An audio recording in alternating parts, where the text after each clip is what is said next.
जो अत्याचार किया है वो क्या दोस्त था। कोई नहीं आ जाएगा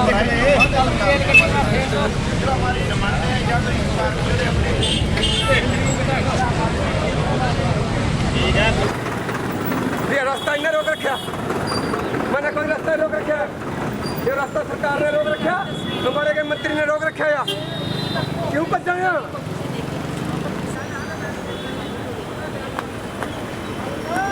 मंत्री ने रोक रखा है रास्ता बढ़े गए, मैंने कोई रास्ता रोक रखा। अगर हम बड़े वाले कहते हो भी हमने रास्ता रोक रखा या किसानों ने, ठीक है नहीं।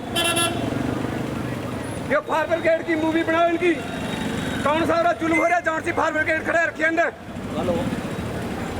अरे एक मुलाजिम और ले रहा था आंसू गैस के गोले वाली बंदूक ले रहा था, कौन सा हो रहा थी।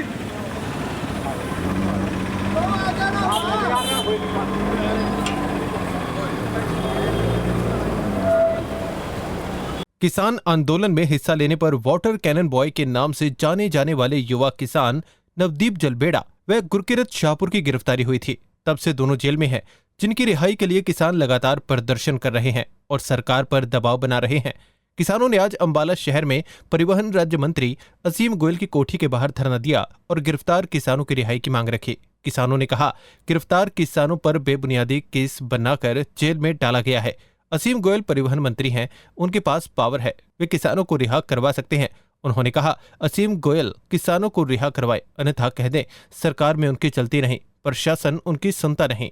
देखिए, हमारी डिमांड है कि जो हमारे नौजवान साथी बेबुनियाद धाराएं लगाकर इन्होंने गिरफ्तार किए हुए हैं, उनकी रिहाई के लिए आज पूरे हरियाणा और पंजाब के अंदर बीजेपी के लीडरों के घर के बाहर प्रदर्शन है 4 घंटे का, 12 से लेकर 4 बजे तक। और उसके तहत अम्बाड़ा के अंदर असीम गोयल परिवहन मंत्री के घर के बाहर ये प्रदर्शन आज है और सांकेतिक धरना प्रदर्शन है। और उसके बाद फिर और भी जैसे एक मोर्चे की कॉलें होंगी, उसके मुताबिक अगले फैसले लिए जाएंगे। देखिए, रणनीति वही है आंदोलन की कि हमने लगातार अपने आंदोलन को वहां पर चलाना है जहां पर हरियाणा सरकार ने, भारत सरकार ने एक बड़ी दीवारें लगाकर रास्ता बंद किया हुआ है पिछली 9 फरवरी से। और जब वहां पर किसान 13 फरवरी को आए तो उन्होंने गोला बारूद गोलियां हमारे निहत्थे किसानों के ऊपर, 400 से ऊपर किसानों को घायल किया। एक हमारे नौजवान साथी की इन्होंने कत्ल किया गया, गोली मारकर हत्या की गई। जसकरण की बाजू में गोली लगी और 3 साथियों की आंखें चली गई। वो सब हरियाणा और भारत सरकार के कारनामे, जिसके अंदर हरियाणा के गृह मंत्री ने जिम्मेदारी भी ली है। अभी मैं उसकी जिम्मेदारी भी लेता हूँ। कोई ऐसा उसने ये नहीं कहा कि वो किसी प्रशासन अधिकारी ने गोली चलाई है, उसने बोला कि हाँ हमने गोली चलाई है, हम इसकी जिम्मेदारी लेते हैं। कहने का मतलब साफ साफ है, वहाँ पर हुआ तशद्दुद वहाँ किसी आम मुलाजिम का या वहाँ किसी एसपी का नहीं, वहाँ का जो तशद्दुद है, वहाँ पर जो गोलीबारी हुई है, वहाँ पर जो हत्याएं हुई हैं, वहाँ पर जो तांडव इन्होंने किया है, वो सब हरियाणा सरकार और भारत सरकार, बीजेपी सरकार उसके जिम्मेदार हैं, जिसका उन्होंने मोहर यहाँ के पूर्व गृह मंत्री अनिल विज जी ने लगाई है। और आंदोलन को आगे तक चलाने के लिए अभी तो हमें 105-6 दिन हुए हैं, लेकिन ये आंदोलन 105-6 महीने भी चल सकता है जब तक एमएसपी गारंटी का कानून नहीं बन जाता, क्योंकि वो पूरी आवाम के लिए है, पूरे देश के लिए है। वो अकेला किसानों के लिए नहीं है, वो किसी मुलाजिम के लिए नहीं है, वो सब के लिए है।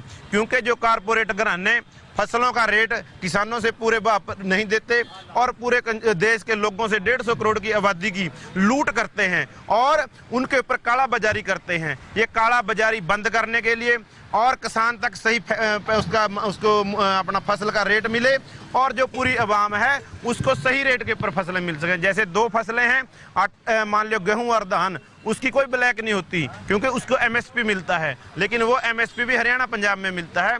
अगर ऐसे ही एमएसपी 23 फसलों के ऊपर मिलेगा, पूरी आवाम का फायदा होगा। कारपोरेट घराने की ब्लैक रोकने के लिए एक ही कानून है, वो एमएसपी गारंटी का कानून। अगर 23 फसलों के ऊपर एमएसपी गारंटी का कानून बन जाता है, किसान उन फसलों को पैदा करेगा और पैदा करेगा, आम आदमी का उसके अंदर फायदा होगा। नहीं तो दाल 50-70 रुपये वाली 250 रुपये हो जाती है, 100 का तेल 250 रुपये हो जाता है, लेकिन कभी भी आटा 25-26 रुपये से लेकर 125-26 रुपये या 150 रुपये या 50 रुपये नहीं हुआ। उसका कारण एक ही है, उन फसलों के ऊपर MSP मिलता है और किसान उन फसलों को पैदा करता है।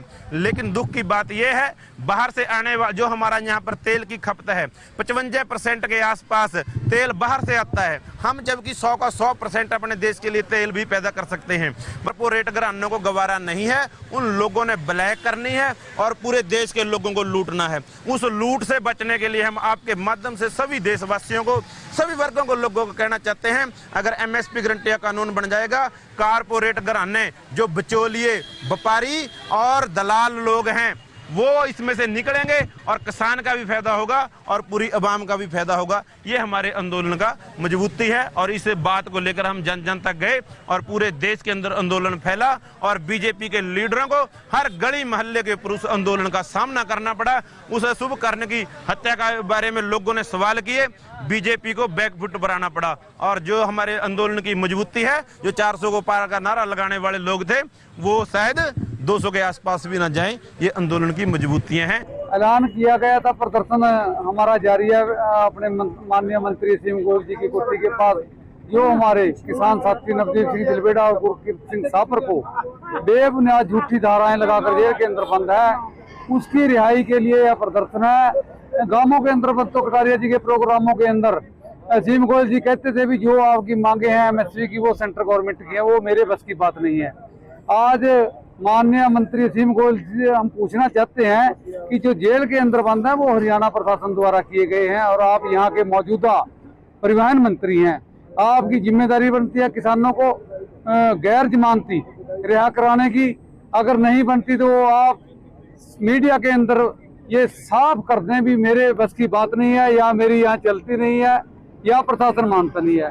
फुल पावर है, RSS से जुड़े हुए भी हैं, इनके पास पावर है, लेकिन ये भी जनता के लिए कुछ काम नहीं करना चाहते, किसानों की रिहाई की बात नहीं करते। और फिर आम जनता कहती है कि आप धरना लगाते हैं, जनता को दिक्कत आती है।